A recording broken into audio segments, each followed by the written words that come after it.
Salut tout le monde, c'est Guillaume de la chaîne Ranodax et j'espère que vous allez bien et aujourd'hui, nouvelle vidéo. Aujourd'hui, vidéo un petit peu différente de d'habitude parce qu'on va parler home studio.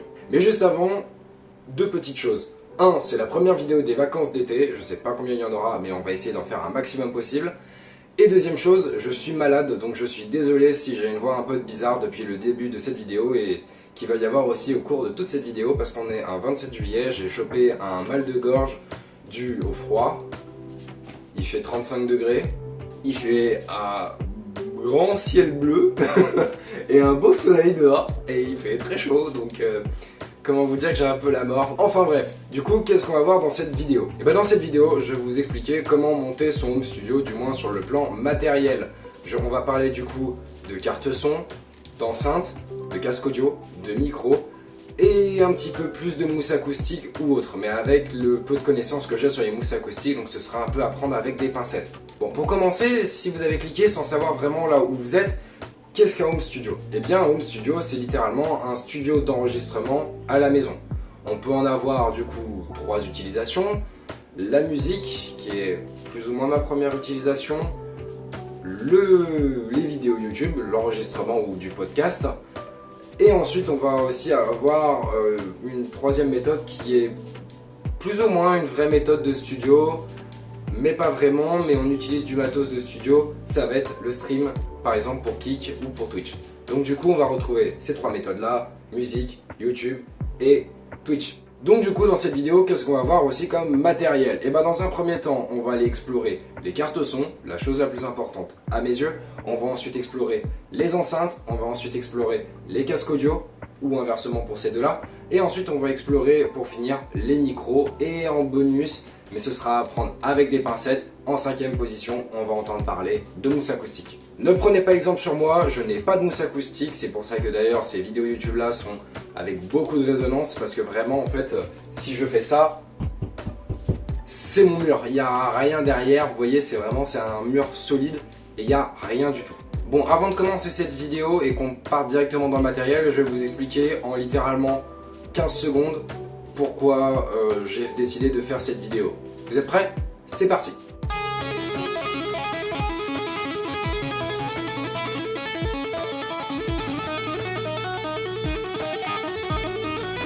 Bon voilà, comme vous l'avez vu, je fais de la guitare électrique et pas que.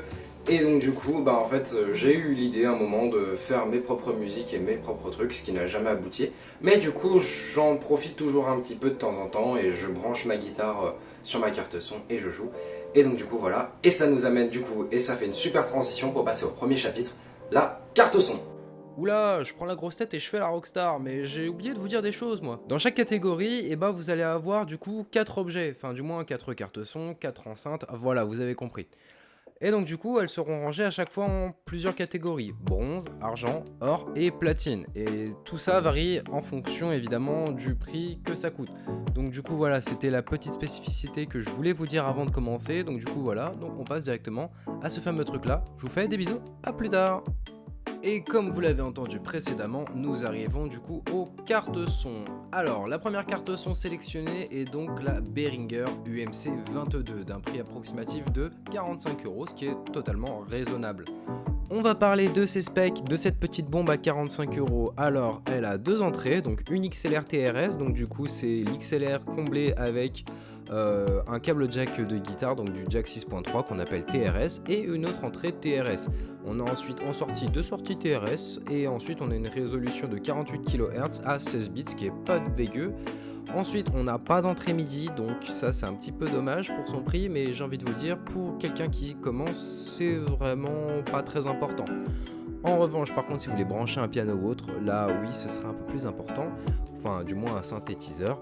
Et ensuite, on va parler de ces petits extras, parce qu'elle a quelques petits extras pas dégueux. Eh bien, elle a un préampli de chez Midas, elle a un monitoring direct et sans latence, avec un petit bouton, comme vous le voyez du coup, et donc du coup, voilà, c'est vachement sympa. Ensuite, en argent, on enchaîne avec ce que j'appelle littéralement une icône du studio de musique et du home studio. On va parler évidemment de la Focusrite Scarlett 2i2, troisième génération. Il y a la quatrième génération qui est sortie il y a peu de temps, mais elle est un peu plus chère. Et là, on parle du coup d'une carte son qui est iconique, qui coûte 150 €, qui a du coup deux entrées à chaque fois, XLR et TRS, donc du coup c'est deux entrées en combo. Elle a du coup deux sorties TRS et surtout elle a une résolution elle qui est un peu meilleure. On parle de 192 kHz à 24 bits, mais elle a toujours pas de MIDI. En revanche, elle a un petit extra qui est le Air Mode pour un son plus clair et aussi c'est une alimentation via USB contrairement du coup à la UMC 22. Et pour l'or, j'ai choisi tout simplement un missile du Home Studio pour les gens un peu plus aguerris, on va dire, qui ont un peu plus de matos.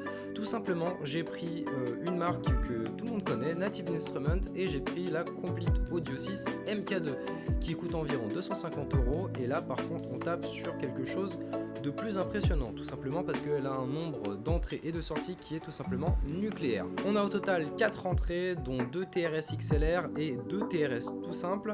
On a aussi 4 sorties, dont 4 TRS et une sortie casque, donc les fameuses prises jack comme on retrouve sur les téléphones, et encore ça disparaît. La résolution c'est la même que la Focusrite juste avant, donc du 192 kHz pour 24 bits. Et ensuite là cette fois-ci on a une particularité, c'est qu'on a du MIDI. Donc si vous avez des instruments MIDI type synthétiseur ou autre, là vous pourrez les brancher sans problème. Et sur cette carte son, normalement, vous avez aussi un petit écran LED. Personnellement, je vous recommande cette marque tout simplement parce que j'utilise sa petite sœur, la Complete Audio 2, qui me va très bien et qui est vachement très cool. Et c'est d'ailleurs avec celle-ci que j'enregistre, du moins elle fait le pont via mon PC. Et donc du coup, franchement, elle est plus sympa que la Tascam USHR2 que j'avais avant. Et pour finir en platine, j'ai tout simplement mis, je pense, l'une des cartes son les plus chères qui existent, tout simplement, la Universal Audio Apollo Twin X Duo de chez Universal Audio, qui coûte un prix approximatif de 1000 €. Alors, je vais être honnête avec vous, je l'ai plus mis là pour une mention honorable pour la carte son la plus chère qu'autre chose, on va pas se le cacher, mais tout simplement, par contre, elle embarque beaucoup de choses, mais très peu à la fois, vous allez comprendre. Alors tout simplement, en entrée, on a 2 XLR TRS et une entrée HIZ. Ensuite, en sortie, on a 4 sorties TRS et une sortie casque. Et ensuite, en résolution, c'est plus ou moins la même. C'est la plus haute résolution, c'est le 192 kHz par 24 bits. Le MIDI, il n'y en a pas. Et ensuite, ce qui va être surtout, ça va être ces extras qui va être très intéressant. Parce que là, on a des DSP intégrés et on a des plugins Universal Audio. Et on a aussi un préampli Unison avec une alimentation du coup externe. Je vous propose qu'on perde pas de temps, on va ensuite passer au casque. Et on commence directement avec du très lourd parce que en bronze j'ai sélectionné un casque d'une marque très populaire qui s'appelle Audio Technica. Donc j'ai sélectionné le modèle ATH M20X, donc du coup d'un prix approximatif de 50 €. Je l'ai trouvé beaucoup entre 50 et 60 € pour vous dire. Donc vraiment c'est un casque de très bonne facture et qui est vraiment cool et vraiment intéressant. Et un casque, c'est pour ça aussi qu'il est là, c'est parce qu'il est recommandé, et d'ailleurs c'était pas très français ce que j'ai dit avant. Enfin bref, donc du coup ce casque c'est un type circum-oral fermé, donc au niveau de la forme des oreillettes. Ensuite sa réponse en fréquence est de entre 15 Hz et 20 kHz. Son impédance elle se trouve à environ 47 ohms et pour un poids de 190 grammes, ce qui est plutôt léger. Et dans les petits extras on va pas retrouver grand chose, mis à part que soi-disant et selon beaucoup d'avis, il est très confortable pour les très longues sessions et surtout il a un petit avantage, c'est qu'il a quand même un câble de 3 mètres, donc ça vous permettra de vous balader dans votre chambre avec sans avoir aucun problème, du moins dans votre home studio. Pour l'argent, j'ai sélectionné encore une marque qui est méga connue, qui est tout simplement le Sennheiser HD 280 Pro, d'un prix approximatif d'une centaine d'euros. Donc ces spécifications, elles sont plutôt intéressantes sur celui-là, mais il a un petit défaut et on va en parler. Donc son type de forme au niveau des oreilles ou des oreillettes ou des pads, c'est tout simplement circle oral fermé comme celui juste avant. Sa réponse en fréquence, elle est entre 8 Hz et 25 kHz, bien plus grande que celui précédemment, donc ça vous permettra aussi de plus grandes variations. Son impédance aussi, elle est plus grande, donc du coup vous allez pouvoir le brancher sur plus de matériel, parce qu'on va parler d'une impédance de 64 ohms. Son poids aussi est un peu plus lourd, parce qu'on va encore parler là de 285 grammes. Donc c'est quand même presque le double de l'autre, faut quand même le noter. Et dans les petits extras, on va noter plein de choses, notamment l'isolation sonore élevée. On peut aussi noter soi-disant des oreillettes qui sont très bien réglables, qui sont rotatives et pliables, donc ce qui est peut-être intéressant. Donc je l'ai noté, je me suis dit pourquoi pas. Et surtout celui-là a un câble qui est un peu repliable, vous savez les câbles un peu en tortillon, qui va s'étendre jusqu'à 3 mètres et qui fait au minimum du coup 1,30 m. Donc ce qui est vachement intéressant et ça vous évitera que ça vous traîne dans les pieds. Et son petit défaut, c'est la détérioration du simili-cuir qu'il y a autour. Donc malheureusement, ça c'est un point que j'ai revu énormément, le simili-cuir qui se détériore beaucoup. Donc c'est à voir en fonction de si c'est du simili-cuir qui est de mauvaise qualité ou bien si les gens ne savent pas prendre soin de leurs affaires, ça malheureusement on ne le saura jamais. Et pour l'or, je vous ai quand même ramené le casque, the casque que tout le monde possède et d'ailleurs il y aura carrément une vidéo spécialement dédiée pour ce casque. C'est tout simplement le Beyers Dynamics DT770 Pro de chez Beyers Dynamics qui coûte un prix approximatif de 150 €. Et ce casque là, j'en ai presque pas besoin de vous en parler tellement il est super connu. Bon, je vais quand même vous dire ses spécifications. Donc au niveau des oreillettes, on est sur des oreillettes qui sont circulaires, qui sont fermées aussi. Donc du coup sa réponse en fréquence elle est encore plus grande que celui précédemment parce qu'on parle de 5 Hz à 35 kHz. Une impédance de 80 ohms ou 250 ohms en fonction évidemment de la version que vous choisissez. Son poids il est aussi un peu plus léger, on va parler du coup de 270 grammes et ça va être un petit avantage parce qu'avoir un casque trop lourd sur la tête, ça fait mal à la tête. En extra, j'ai noté que des bonnes choses, notamment un son détaillé et équilibré, des coussinets qui sont tout simplement doux et remplaçables et un câble de 3,30 m. Et donc du coup, je vous le répète une dernière fois, oui, je l'ai acheté et oui, il y aura une vidéo dessus prochainement. Et pour le dernier casque, j'ai tout simplement sélectionné un casque qui est littéralement mon coup de cœur. Donc pour le platine, j'ai décidé de vous sortir le Holo Audio S4X qui est un prix approximatif de 400 €. Donc là on parle quand même d'un casque bien plus cher, mais par contre qui va être tout simplement génial. Il existe en deux versions du coup, circumoral ouvert ou bien fermé. Donc du coup ça dépend de ce que vous choisissez. Sa fréquence elle est entre 20 Hz et 22 kHz. Son impédance elle est beaucoup plus faible, on parle de 32 ohms, mais par contre son poids est très lourd. Donc c'est un petit défaut, donc on va quand même parler de 350 grammes, mais aussi il a un peu du bois dessus, donc faut pas être surpris. Et par contre ce qui va être génial c'est que son son est super neutre, donc du coup il est super égal et super précis. Les coussinets c'est des coussinets en cuir, il existe aussi une version avec des coussinets en tissu. La fabrication elle est artisanale et le câble est détachable pour un remplacement de câble et ça c'est juste génial. Voilà, c'est tout pour les casques et donc du coup vous en avez reconnu un qui est iconique je pense, le Beyers Dynamics DT770 Pro que j'ai moi aussi. Il va y avoir une vidéo dessus, ça je vous le promets parce que c'est un casque qui est iconique, que tout le monde a, que tous les youtubeurs ont eu au moins une fois dans sa vie. Et je propose qu'il mérite une petite vidéo sur la chaîne, donc du coup voilà. Donc je vais pas trop en parler dans cette vidéo, vous verrez, il y aura une prochaine vidéo, peut-être dans cet été. Sur ce, on perd pas de temps, on passe du coup aux enceintes. Et les enceintes, alors attention, c'est un sujet que je connais un peu moins. Donc je vous laisserai me corriger en commentaire si vous êtes vraiment musicien, si vous vous y connaissez, allez-y, n'ayez pas peur. Et conseillez les gens à la place si vous avez trouvé qu'il y a du matériel qui peut être un peu meilleur. Et nous voici du coup au moment des enceintes. Alors on commence directement et on ne perd pas de temps pour tout simplement commencer avec la catégorie bronze où on commence avec, et ça fait beaucoup de commences d'affilée, on commence du coup avec les enceintes Presonus Eris E 3.5 d'un prix approximatif de 100 € pour la paire. Donc du coup c'est des enceintes qui sont vachement cool et on va en parler très rapidement. Déjà on parle d'une taille de woofer qui est du coup de 3,5 pouces, d'une puissance de 25 watts par enceinte, donc on a un total de 50 watts, ce qui est relativement bien et ce qui est plutôt correct pour commencer. Sa réponse de fréquence par contre elle va être très mauvaise du coup sur les très basses fréquences parce qu'on commence directement à 80 Hz jusqu'à 20 kHz. En connectivité, on va retrouver du coup du TRS et du RCA, en plus d'une entrée auxiliaire en 3.5 mm. Dans les petits extras, on va retrouver un contrôle du volume et de la tonalité à l'avant des enceintes. Elles sont aussi plutôt compactes et idéales pour les petits espaces, donc ça va être aussi un petit avantage. Pour la médaille d'argent, je vous ai tout simplement sélectionné une icône du home studio, tout simplement la KRK Rokit 5 G4 que vous connaissez forcément, vous les avez déjà vus dans des interviews ou même si vous regardez des vidéos de musique, peu importe, vous les connaissez forcément, ces enceintes qui sont blanches ou noires avec ce petit liseré jaune sur la membrane, vous les avez déjà forcément vues et elles sont, on va se l'avouer, iconiques. Iconique, mais à quel prix? Parce que quand même à l'unité ça coûte 160 € l'enceinte, donc on va parler d'un prix de 320 € pour le duo. Après vous pouvez très bien en acheter une seule, mais par contre vous n'aurez pas le son en stéréo. Donc c'est un petit peu dommage, donc ce que je vous invite à faire c'est payer 300 €, mais au moins vous aurez deux belles enceintes KRK qui seront tout simplement top. Bon, après vous avoir bien vendu le produit, maintenant il faut qu'on parle un peu des spécifications. Déjà on parle d'une taille de woofer un peu plus grande que c'est pour les Presonus, donc du coup on parle d'un woofer de 5 pouces, donc ce qui est pas dégueu. Et surtout on va aussi déjà doubler la puissance par enceinte, tout simplement parce qu'on va être sur du 55 watts par enceinte, donc on double littéralement la puissance par rapport au Presonus.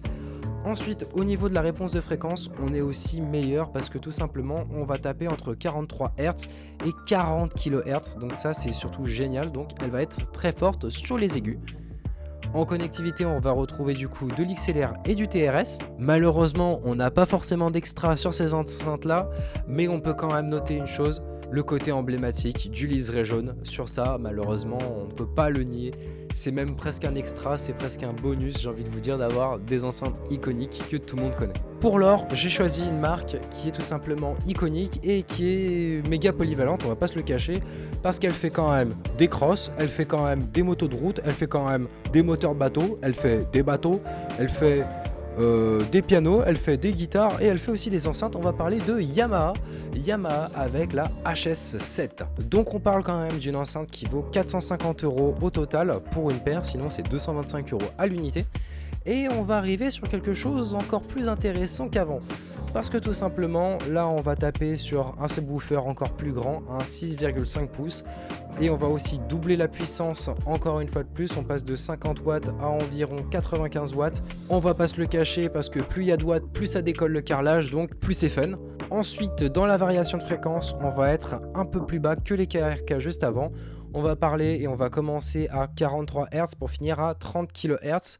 Les KRK avant finissaient à 40 kHz. Donc oui, certes, c'est un peu plus bas, mais parfois ça peut jouer en votre faveur. Tout dépend bien aussi de votre style. D'ailleurs, c'est même pas une blague et c'est même véridique. Pile quand je parle des enceintes Yamaha, il y a un T-Max qui vient de passer devant chez moi, donc c'est peut-être un signe de la vie. Bon, revenons quand même au sérieux. On va continuer du coup avec les connectivités qui sont tout simplement presque les mêmes qu'avant. On va parler du coup de XLR et de TRS, encore une fois de plus. Et dans les extras, j'ai noté aussi des choses qui peuvent être très intéressantes parce que tout simplement, on a une réponse en fréquence qui est neutre, donc du coup ça va être très bien pour tester vos sons. Au moins vous n'aurez pas d'influence sur vos basses ou bien d'influence sur les aigus ou les mids. Donc sur ça vous êtes tranquille et vous pouvez vous reposer sur vos lauriers. Et ensuite un petit extra que j'ai noté, c'est tout simplement que ces enceintes là, elles sont aussi énormément recommandées et utilisées par les studios professionnels. Tout simplement pour leur utilisation, tout simplement, il n'y a pas d'autre mot à dire. Et pour clôturer ce chapitre sur les enceintes, tout simplement à la première place, au rang platine, on va tout simplement retrouver les enceintes de chez Adam Audio, les A7X à un prix à l'unité de 550 €, donc on va être sur un total d'environ 1100 € pour deux enceintes. Donc c'est un petit peu élevé, mais par contre les specs sont super intéressantes. D'ailleurs, je dis que les specs sont super intéressantes, mais donc du coup, je vais vous les dire. Donc déjà, on a une taille de woofer qui est à 7 pouces, donc qui est un woofer qui est encore plus grand que celui du Yamaha HS7. Donc ça va être encore plus intéressant. La puissance par enceinte est estimée à 100 watts par enceinte, donc on a un total de 200 watts. On a de quoi faire découler le carrelage. Ensuite, la réponse en fréquence, elle est de 42 Hz à 50 kHz, donc on est sur un truc qui est littéralement super large. Ensuite, la connectivité, on reste du coup sur du XLR et du RCA, donc c'est déjà plutôt pas dégueu. Et ensuite, dans les petits extras, j'ai noté plein de choses intéressantes, notamment un Twitter de chez XArt pour une précision exceptionnelle dans les aigus, et ça va être super. L'amplification bi-amplifiée pour une meilleure clarté aussi qui va être sympa. Et puis surtout qu'elles ont un design, on va pas se cacher, qui est plutôt pas dégueu à mon goût. Donc après, c'est au goût de chacun, et puis surtout, c'est les enceintes de Home Studio, c'est les enceintes de Home Studio, donc voilà. Et puis quand même, il faut le noter aussi, ces enceintes-là, elles sont super connues, elles sont super populaires, vous en avez aussi déjà vu. C'est comme les KRK Rokit, tout le monde les a déjà vues et elles sont franchement super sympas. Et d'ailleurs, ce sont l'une des enceintes les plus utilisées en studio. Donc voilà. Voilà, c'est tout pour les enceintes. Et comme vous l'avez constaté depuis le renouveau de cette chaîne YouTube, parce que oui, il y a eu des vidéos il y a 4 ans, pour ceux qui ne le savent pas, qui étaient moyennes, enfin voilà. Parce qu'on est avant tout deux sur cette chaîne. Et bah écoutez, moi je n'ai pas d'enceinte, tout simplement, je n'ai pas du tout d'enceinte parce que j'aime jouer avec un casque sur les oreilles. Même malgré, parfois c'est un peu cool de se dire comme quoi on a des enceintes et qu'on n'est pas forcément obligé de tout le temps avoir un truc posé sur la tête. Donc peut-être que dans le futur j'achèterai des enceintes, mais voilà. Donc pour moi, pour le coup, actuellement je n'utilise aucune enceinte. Bon, moi je vous propose qu'on enchaîne directement avec les micros et ensuite, eh bien on va parler un petit peu de mon matos micro, plus ou moins. Ah, les micros. C'était le moment que j'attendais un peu le plus parce que j'ai vraiment des missiles nucléaires à vous proposer pour cette partie-là. Et c'est un peu aussi mon chapitre préféré parce que j'adore les micros. Je trouve ça vraiment intéressant malgré que j'utilise un micro de qualité moyenne. Enfin, d'ici peu, ce sera peut-être plus vraiment le cas. Enfin bref, vous en apprendrez un peu plus sur ce micro qui va arriver d'ici peu et d'ici les prochaines vidéos et même vous l'entendrez peut-être avant de le voir. Bon, je vais pas en dire plus sinon après je vais spoiler et d'ailleurs on va même commencer du coup avec le premier micro de la catégorie bronze. On commence du coup avec l'Audio Technica ATR 2100X USB d'un prix approximatif de 75 € et qui a des spécifications plutôt pas mal pour son prix, on va pas se le cacher parce que c'est un micro de type dynamique avec une directivité qui est plutôt cardioïde, pardon. Je bafouille sur mes mots. On a une connectivité qui est là aussi assez intéressante parce qu'on est tout simplement sur de l'USB et de l'XLR. Donc du coup ce qui vous permet, si vous avez pas le budget pour une carte son, vous achetez ce micro là et vous le branchez en USB sur votre ordinateur et ça vous évite d'acheter une carte son et ce sera plus facile.